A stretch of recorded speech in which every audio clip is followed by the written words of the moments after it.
All right, my brothers. Today is a great day to be a Kappa Sigma.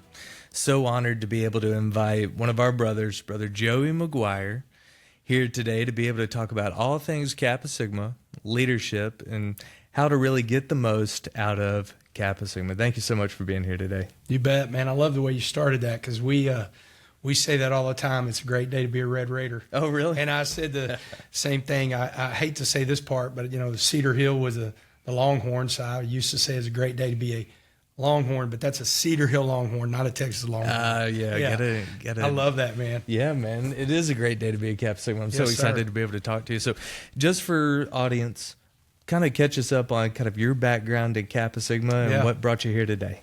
Yeah, so I pledged Kappa Sigma Fall 1991 at UTA in Arlington, our Theta Omega chapter, and it was an incredible time in my life, of kind of a lost and found time in my life of lost of, I was no longer an athlete, and, I didn't have the locker room and the camaraderie that I was looking for, and I found it in Kappa Sigma. I found it just a bunch of brothers that, that you think about it, that was 91, it's 2026, and we're still all connected.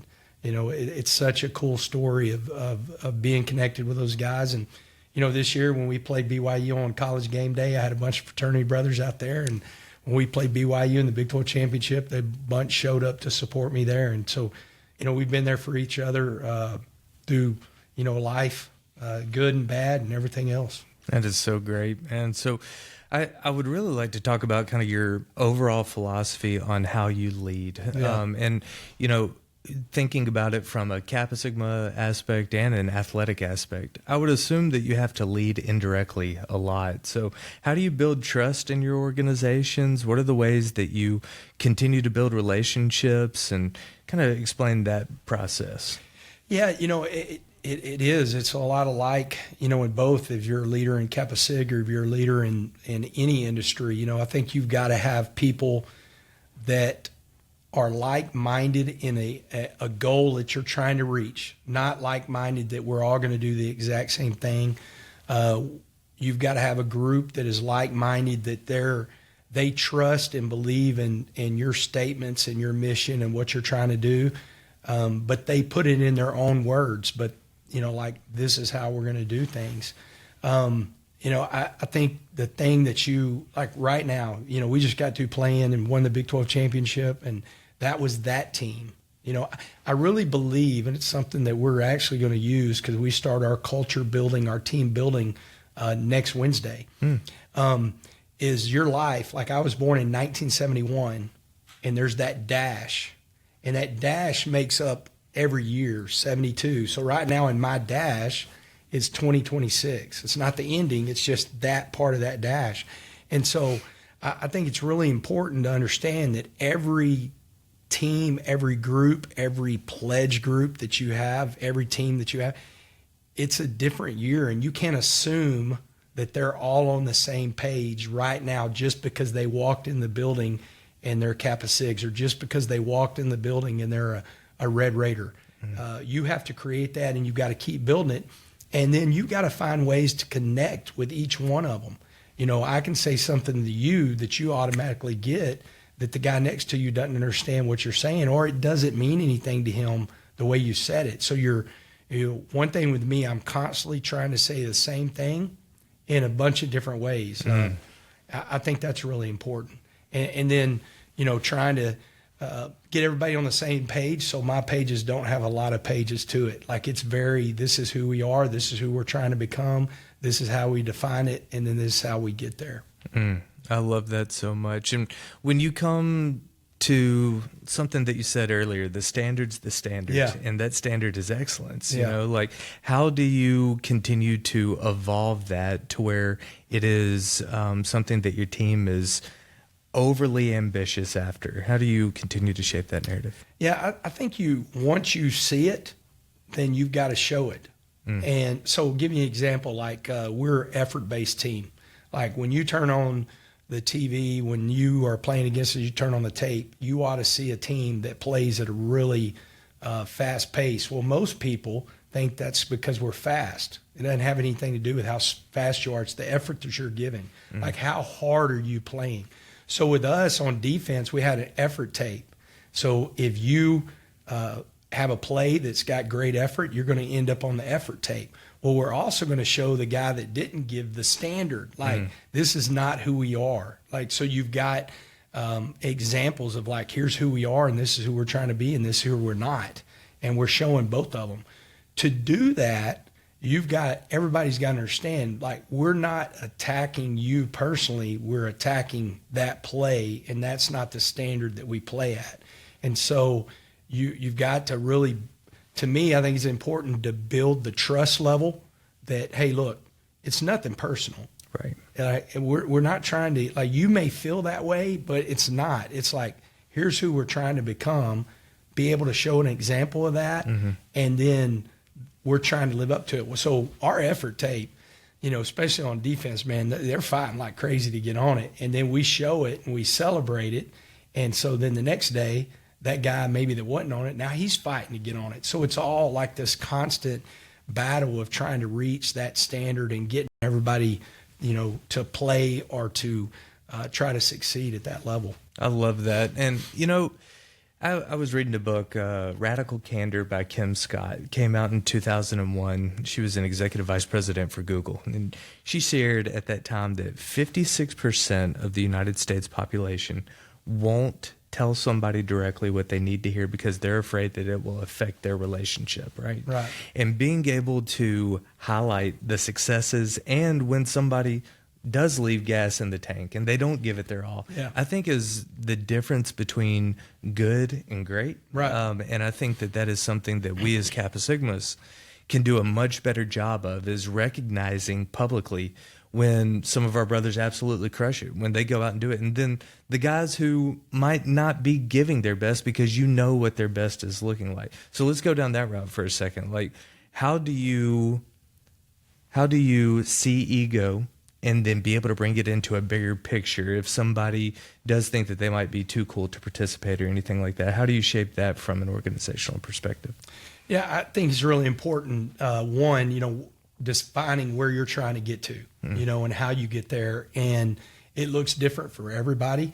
But, the one thing that we try to, ego is not necessarily selfishness or anything like that, or that, like you said, too cool. It's just something that could be in your way of you reaching that greatness. And so I think it's really important to call it out, to address it in both ways. We like to address, people love hearing their name, right? Right. They want to hear it in a good way. They don't want to hear it in a bad way, but they love hearing their name. So addressing really good things, I think, is important. But then also, there's a lot of people that want to address hard things, or maybe they don't want to address a certain thing because they know they're not perfect, and so maybe they won't call it out. So I think you as a leader owning your mistakes and bringing it up in front of the group. If I'm having a staff meeting and I know I made a mistake in the game, or I know that I've done something, I'm going to bring it up. So then they can never turn to me and go, well, you just think you did this, or you did that. Well, I've already called that out. Right. That's already been established, bro. You know what I'm saying? So I think it's really important because a lot of people are afraid to be leaders because they think they're going to be judged, and they don't measure up to this perfect example over here. Well, none of us do. So for a leader to be able to say, look, I've got to get better at this and I'm working on this, but as a whole, this is what we need from you. I think they can listen to that and maybe not take it as personal. Sure. You want people to take certain things personal, and then you want people to not take it personal. That, I know this sounds like I'm trying to describe it, but I want you to take it personal, but don't feel that I'm attacking you personally. Sure. Does that make sense? Yes. Hey, I want you to take that your effort's not what we need personal, but don't think you're a bad person for it. We got to come together and find out where we can get to where we want you to be. Right. And what you said is also critical, is that vulnerability piece from a leadership perspective. the leader saying that I messed up, I think carries so much positive momentum for the rest of the team, because that also is setting the standard, to be able to say, hey, I'm going to correct this moving forward. I love that. To change gears a little bit, what's been the biggest life lesson that Kappa Sigma taught you that you've brought into your professional career? Yeah, I really believe that, whenever you build a brotherhood, whether it's in the business world, bringing our fraternity together, whether it's in the locker room, is that you capitalize and recognize shared success and shared adversity. I think that's been the key, really, to my success and the teams that I've coached success, is like that stuff. Whenever you can call it out, celebrate it, or learn from it, is what brings and galvanizes your team, whatever it's in, whether it's business world or whether you're trying to create a bigger, better, closer fraternity, or if you're trying to win a football game. And at anything, I think it's really important, because you're going to have, and it could be a little thing of shared success. Mm-hmm. It could be a really little thing, but you're recognizing it. And it could be something, that adversity, maybe, people don't think, man, that's not really a tough deal. But if you recognize either one and then showing how you overcame it or how you celebrated it, mm-hmm. it brings you closer. I think that's so important, man, like how close you can get your business, the people that work in there, that you're like-minded.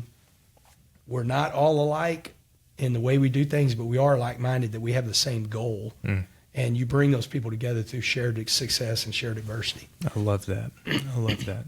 So when you look at the greatest athletes that you've ever coached, what has been the, I guess, it factor or X factor that took one beyond, that might not be quantitative, like what are the biggest factors that are separating the elite from, the great that you've seen? You're not going to outwork me. Mm. You're not going to watch more film than me. You're not. So I've got two great examples of two of my favorite guys I've ever coached. Terrell Bernard, he's a captain for the Buffalo Bills, and Jalen Petrie, who is both of them just signed new contracts off their rookie contracts. And both of them are really high achievers in the NFL that were very average college players as freshmen and sophomores. Like Terrell, he hates when I bring it up, but he literally, we played Iowa State his sophomore year, and it's one of the worst games I've ever seen a linebacker play. Mm.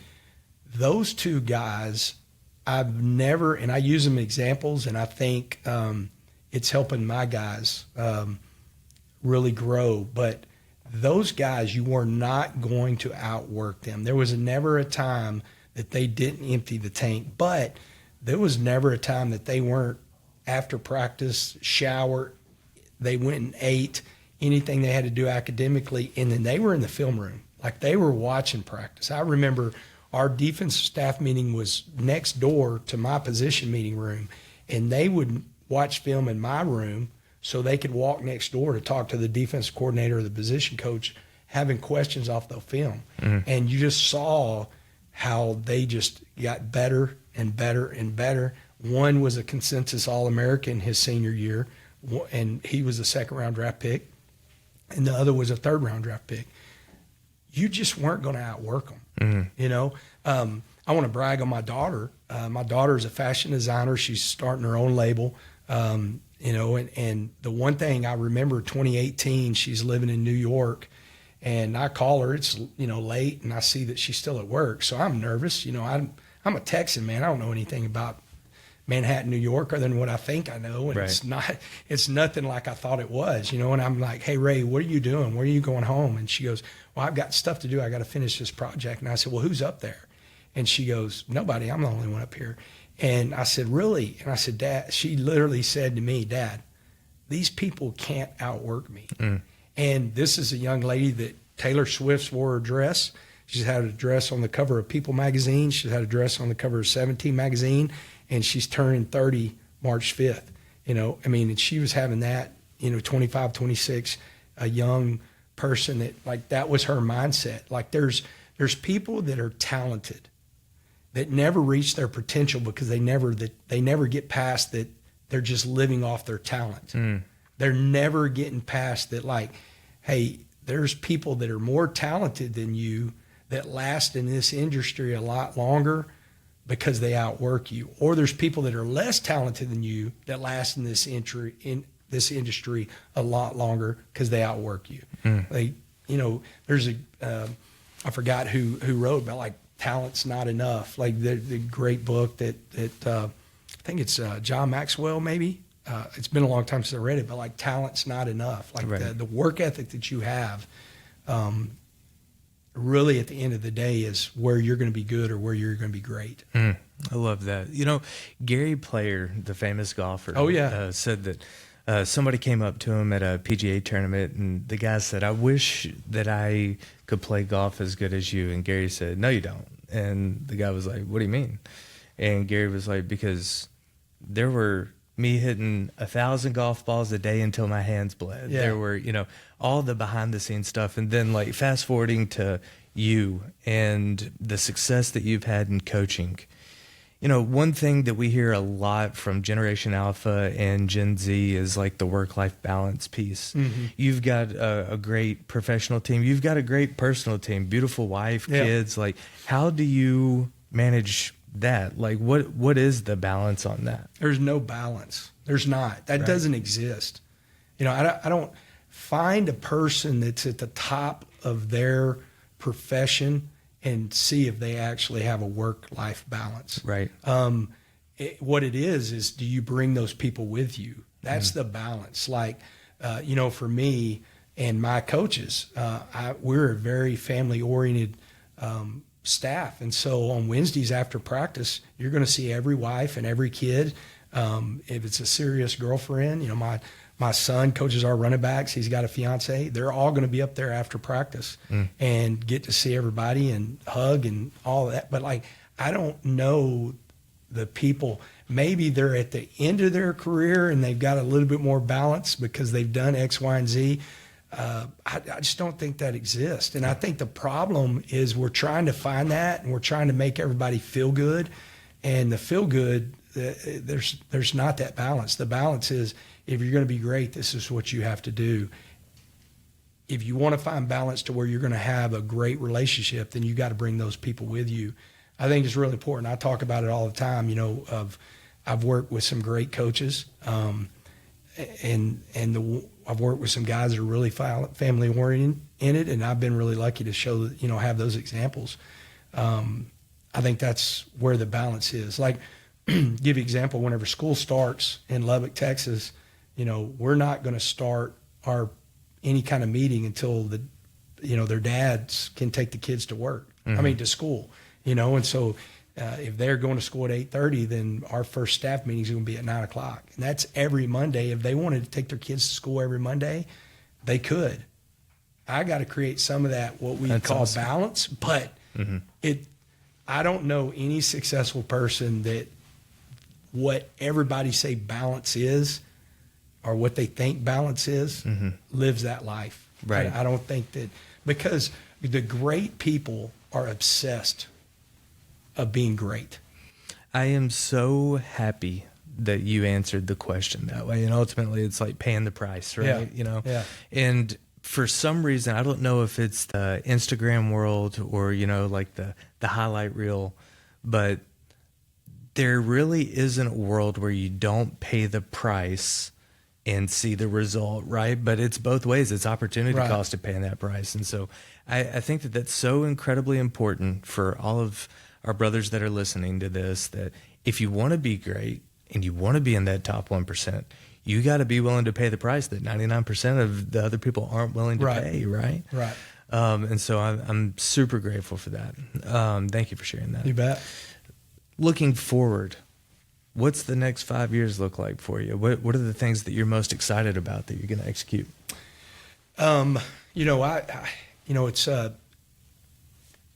on a personal level, what drives me, I've always been one of these people that wanted to do something that nobody's ever done, and wherever I'm at, you know, and got a piece of that this year. You know, nobody's ever won the Big 12 at Texas Tech, and we were able to do that, you know. And I always tell people, your name didn't come up with any jobs, and the outside world, the Instagram people and everything like that. Well, nobody wanted him or anything like that. My name's not in any jobs because I have my dream job, and I want to make Texas Tech a logo that whenever it shows up, that everybody recognizes it. Like my sports information guy, Matt Dowdy, he talks about the blue bloods, and now we're the new blood.